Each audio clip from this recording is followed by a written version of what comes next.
Hi guys, welcome to our channel CLAT classes. Today we are going to discuss about June 6. June 6 is related to your UN Russian language day. There are certain languages which the UN have observed that they are important for their betterment, and being in Russian language is spoken in mainly in Central Asia. और आपके पास सबसे important जो चीजें आती हैं UN Russian language में, they are also the members of veto power. The UN Russian language day was established by UNESCO in 2010. ये appreciation of Russian language. और यहाँ पर आपके सबसे इम्पोर्टेंट है, आपके बर्थडे मनाया जाता है अलेक्जेंडर पश्किन का, जो he is the father of contemporary Russian literature. ये जो इवेंट है ये इनकरेज करता है participation to learn about the Russian language. Russian language was very important during the time when the Russian was in power in the form of USSR from 1945 to 1989. और यहाँ पर हमें जो सबसे इम्पोर्टेंट बातें हैं, यूनेस्को. यूनेस्को है जो एक स्पेशलाइज एजेंसी है जो वर्ल्ड पीस और सिक्योरिटी में इंटरनेशनल कॉपरेशन में कल्चर, एजुकेशन, साइंस इन सबके साथ लेकर चलते हैं. अलेक्जेंडर पश्किन के बारे में बात करें तो एक राइटर थे, पोएट थे, और इन्होंने रशियन लिटरेचर में बहुत काम किया. रशियन लैंग्वेज एक स्लाविक लैंग्वेज है, 8th most spoken language in the world बोली जाती है. ठीक है, नेक्स्ट आ जाइए. What new licence did Arka Fincap limited recently received from IRDAI. ये है corporate agency licence. Arka Fincap को कॉर्पोरेट एजेंसी लाइसेंस मिला. So this agency, Arca FinCap, has received a corporate agency license from IRDA. IRDA क्या है? जो पूरे इंश्योरेंस के रेगुलेशन को देखता है. आर्का एक किर्लोस्कर ऑयल इंजन्स की कंपनी है जिसका प्रोडक्शन पोर्टफोलियो बहुत जबरदस्त तरीके से बढ़ रहा है. IRDAI आपके प्रमोशन करता है इंश्योरेंस इंडस्ट्रीज को, और कहीं ना कहीं ये बहुत ही इंपॉर्टेंट काम करता है अपने इंश्योरेंस सेक्टर में.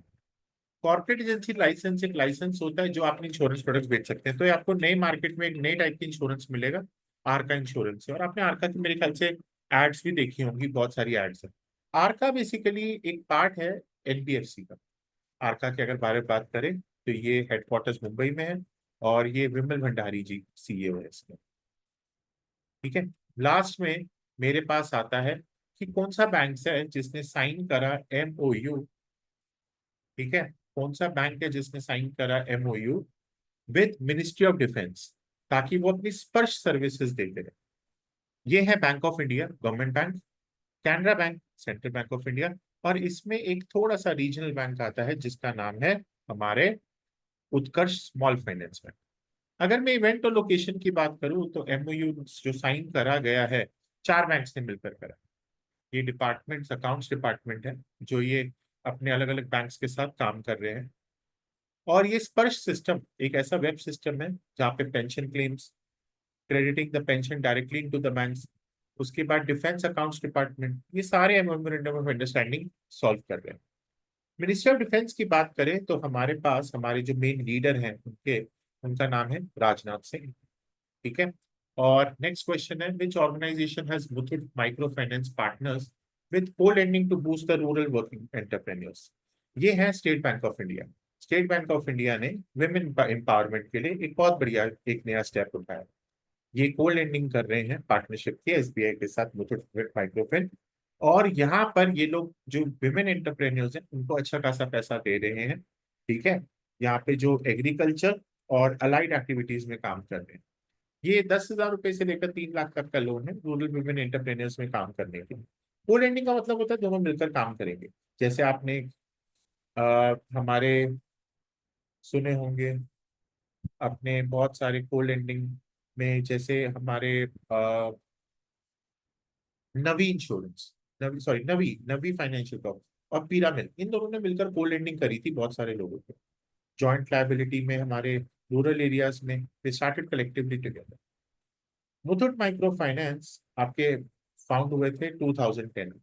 हेडक्वार्टर्स है इसका कोची. और SBI was founded in 1955. Chairman है इसके दिनेश कुमार खड़ा, और ये मुंबई में इसका हेडक्वार्टर्स है. ये इंपॉर्टेंट है हमारे. नेक्स्ट है, अभी new chairperson Deendayal port authority का किसको बनाया है? सुशील कुमार सिंह को बनाया. ये क्वेश्चंस आपके पास बहुत सारे आते हैं, किसको आपने बनाया, ये सब सीयूईटी में भी क्वेश्चंस पूछे जाएंगे। ये दीनदयाल जो पोर्ट है, इसका पहले नाम था कांडला पोर्ट, और अब इसका नाम है दीनदयाल उपाध्याय पोर्ट। अच्छा ठीक है। ये पब्लिक प्राइवेट पार्टनरशिप में चल रहा है 1950 में। इसके नए चेयरपर्सन है, और ये कांडला जो है वो गुजरात में आता है। ठीक है। Next, new crown Prince of Kuwait किसको बनाया गया है? ये शेख सबा खलीद अल सबा को बनाया गया। हमारे लिए बाकी तो कुछ इंपॉर्टेंट नहीं है, बस ये इंपॉर्टेंट है कुवैत की करेंसी क्या है, दिनार। कुवैत की कैपिटल क्या है, सिटी। और जो नए प्राइम मिनिस्टर हैं, उनका जो प्राइम मिनिस्टर हैं वो कौन है, शेख अहमद नवाब अल अहमद अल सबा। ठीक है। और जिनको न्यू क्राउन प्रिंस जो बनाया वो है शेख सबा खलीद अल सबा। तो दोनों में थोड़ा सा फर्क है। Who has been appointed as the new president and CEO of आशीर्वाद माइक्रो फाइनेंस? माइक्रो फाइनेंस छोटी कंपनी, सतीश नायर जी को बनाया गया है। ये third largest micro finance institution है, जो हमारे साथ मिलकर काम करेगी ताकि फाइनेंशियल इंक्लूजन पे आगे बढ़ सके। माइक्रो फाइनेंस इंस्टीट्यूशंस क्या होते हैं? ये लोन्स देते हैं लो इनकम इंडिविजुअल्स को। इनका काम ही यही है कि लो इनकम इंडिविजुअल्स को पैसा कैसे दें, और ये ट्रेडिशनल बैंकिंग सर्विसेज में भी काम आते हैं। नेक्स्ट, हमारे पास नेक्स्ट जो चीजें आती हैं वो क्या है कि इसका पेरेंट कंपनी कौन है, मन्नपुरम। और एक जो क्वेश्चन जो पीछे दिखाई दे रहा है, सीईओ का जो सतीश नायर है, इनका एक्सपीरियंस पहले जो था वो वास्तु हाउसिंग फाइनेंस लिमिटेड। ये एक छोटा सा सवाल आ सकता है, चांसेस थोड़े कम हैं। कंपनी का हेडक्वार्टर्स केरला, ये भी ध्यान रखिए।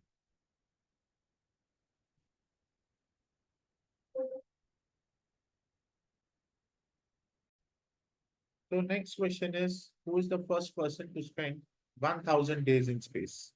इनका नाम है Oleg कोनिन्को।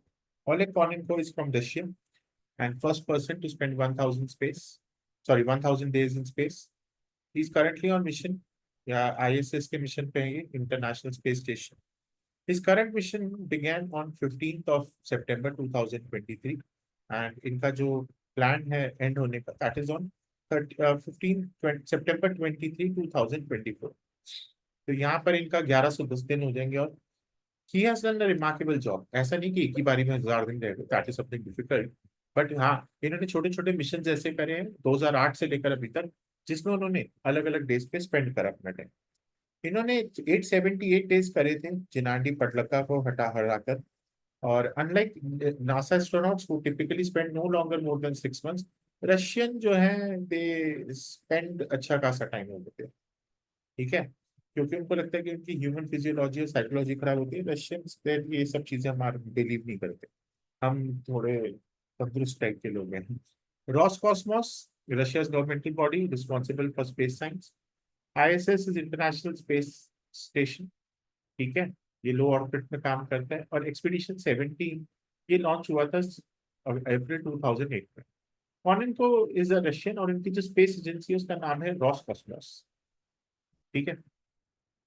Next question, when did banknotes featuring a portrait of King Charles enter circulation?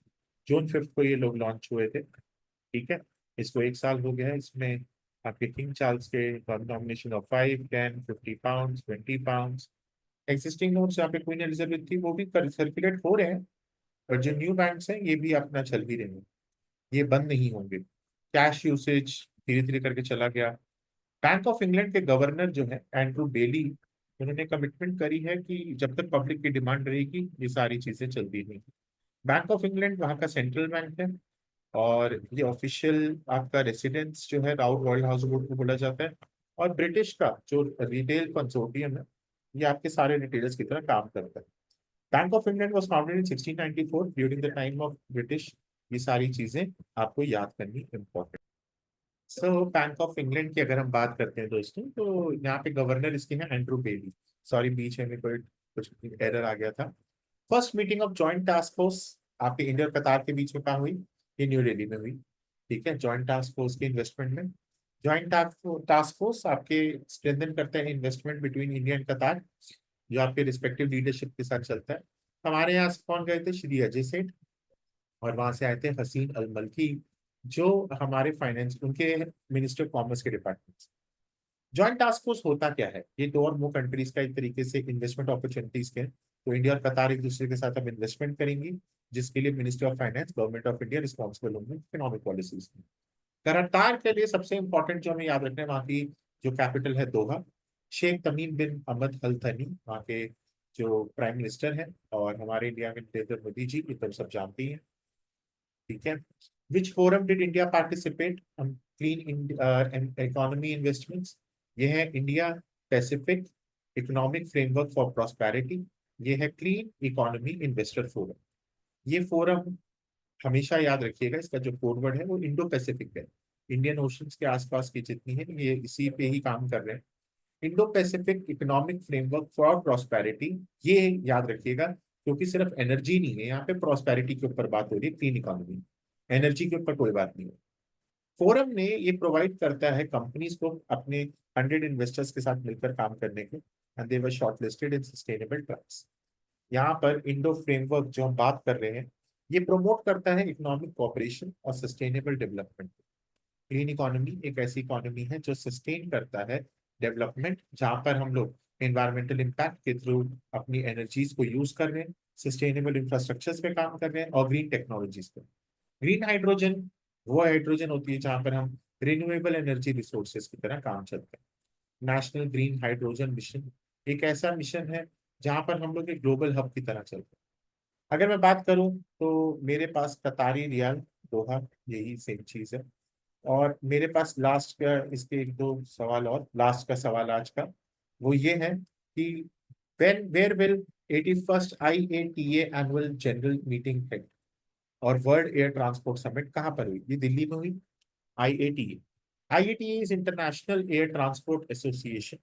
ये आपकी एयरलाइन इंडस्ट्री से रिलेटेड है। और यहाँ पर जो ये समिट हुई है, ये इंडिगो जी CEO यानी पीटर एल्बर्स ने हाईलाइट करा है इंडिया का इकोनॉमिक ग्रोथ और एयरलाइंस एक्सपेंशन, क्योंकि सिविल एविएशन में इंडिया बहुत ही तगड़ा काम कर रहा है। यहाँ ये डायरेक्टर जनरल जो इसके आते हैं IATA के, वो है विली वॉल्श, जो पूरे ऑल ओवर वर्ल्ड के सारे एयरपोर्ट्स को देखते हैं। और मॉन्ट्रियल क्यूबेक के हेडक्वार्टर्स इसमें इसका है IATA का, जहाँ पर आपके वर्ल्ड समिट से। थैंक यू आज के लिए। और प्लीज मेरा चैनल सब्सक्राइब कर दीजिए, घंटी बजा दीजिए। बाय बाय एंड सत श्री अकाल।